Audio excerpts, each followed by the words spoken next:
அனைவருக்கும் வணக்கம். இந்த வீடியோ பகுதியில் நம்ம பார்க்க போகிறது 18/3/2019 சிறப்பு வாய்ந்த பிரதோஷ நன்னாள். பிரதோஷம் அப்படிங்கிறது சிவனுக்கு மிக உகந்த நாளாக இருக்கும். பங்குனி மாதம் அந்த மாதத்தும் தெய்வங்களுக்கே உரிய மாதமாக இந்த மாதம் கருதப்படுது. பிரதோஷம் திங்கட்கிழமையில் வர்றது மிகவும் சிறப்பு வாய்ந்ததாக இருக்கும். இதை சோமவார பிரதோஷம் அப்படின்னு குறிப்பிடுவாங்க. இந்த பிரதோஷ நன்னாளில் நம்ம சிவனை வழிபாடு பண்ணுறதுனால நமக்கு பல நன்மைகள் கிடைக்கும். இப்போ நம்ம இந்த விரத முறை எப்படின்னு பார்த்தலாம். அதிகாலையிலே எழுந்து நீராடிட்டு சிவாலயம் செல்லணும். அதன் பிறகு அந்த நாள் முழுவதுமே நம்ம சாப்பிடாம இருக்கணும். அந்த நாள் முழுவதும் நம்ம திருமுறைகள் படிக்கிற மாதிரி இருக்கணும். பிறகு பிரதோஷ நேரம் அப்படின்னு சொல்லக்கூடிய 4:30 மணிக்கு நம்ம சிவாலயம் போகணும்.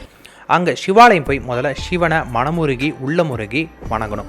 அதன் பிறகு அவருடைய 5 எழுத்து மந்திரமான சிவாய நம அல்லது நமசிவாயங்கிற மந்திரத்தை தொடர்ந்து ஜெபிச்சுட்டே இருக்கணும். அதன் பிறகு நந்தி தேவருக்கு அபிஷேகம் பண்ணணும். நந்தி தேவரை வணங்கணும். அதன் பிறகு சிவபெருமானை நீங்கள் அர்ச்சனை பண்ணணும். சிவபெருமானுக்கு எண்ணெய், பால், தேன், தயிர், சந்தனம், பன்னீர், திருநீர் போன்றவற்றால் நம்ம சிவபெருமானுக்கு அர்ச்சனை பண்ணலாம். அதே போல் வில்வம் இலை மிகவும் மகத்துவம் வாய்ந்ததாக இருக்கும். அர்ச்சனை பண்ண பிறகு நந்தி தேவருடைய 2 கொம்புகளுக்கு நடுவில் சிவபெருமானுக்கு நடக்கக்கூடிய தீபாராதனைகளை நம்ம பார்க்கறது, அந்த இடத்துலேருந்து சிவனை நம்ம தரிசிக்கிறது நம்மளுடைய அனைத்து தோஷங்களும் நீங்கிற மாதிரி இருக்கும். தொடர்ந்து நம்ம இது போல் ஒவ்வொரு பிரதோஷங்களும் வழிபாடு பண்ணிட்டு வரும்போது நமக்கு அனைத்து விதமான நன்மைகள் கிடைக்கிற மாதிரி இருக்கும். அதே போல் ஜாதகக்காரர்களும் இதே போல் பண்ணலாம். உங்கள் ஜாதகத்தில் சூரியன் வலுவிழந்தாலும் அவங்க பண்ணலாம்.